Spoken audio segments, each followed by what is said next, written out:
Hello, good morning. कशात सगळे? तर सकाळ सकाळी मावशीने मला सांगितलेले वरचे भांडे खाली काढायला, कारण हे सगळं एवढं घाण झालं होतं ना आणि अर्धे भांडे फेकायचे होते. त्यानंतर इकडे मी सगळं सामान घेऊन वरती जात होते आणि खाली येत होते. सिरियसली सांगते, एवढे फेरे झाले ना, पायच दुखायला लागले होते. त्यानंतर खाली येऊन जशी बसली तसे दादाने माझे 2021चे फोटो दाखवले.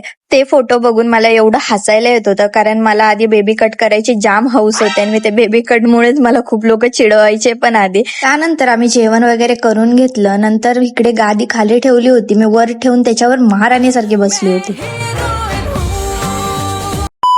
आमच्या घराच्या पुढे एक पाणीपुरीचा ठेला दिसला मला. मग तिकडे गेली आणि ते पाणीपुरी आणि भेळ घेऊन आली. मेन मला भेळच खायची होती आणि मावशीला पाणीपुरी खायची होती.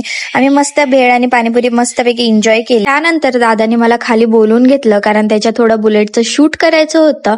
तो व्हिडिओ माझ्या आयडीवर अपलोड आहे, कोणाला जाऊन बघायचं असेल तर बघू शकता. त्यानंतर आम्ही घरी आलो सरळ आणि इथे आमची कामं परत चालू झाली. नंतर बाथरूमच्या साईडला मी गेली दादाची थोडी हेल्प करायला. हे हुंदराचं जाळं होतं आणि ते निघत नव्हतं. जसं निघलं तसं दादाने खालीच पाडलं आणि त्यानंतर असं जे सीडीवरती पडलं ना, धमकीने ती सीडीच हालून गेली होती आणि ते मला ते उचलत नव्हतं. त्यानंतर हा दादा धाय खाली उतरला ना, मला एवढं हसायला येत होतं.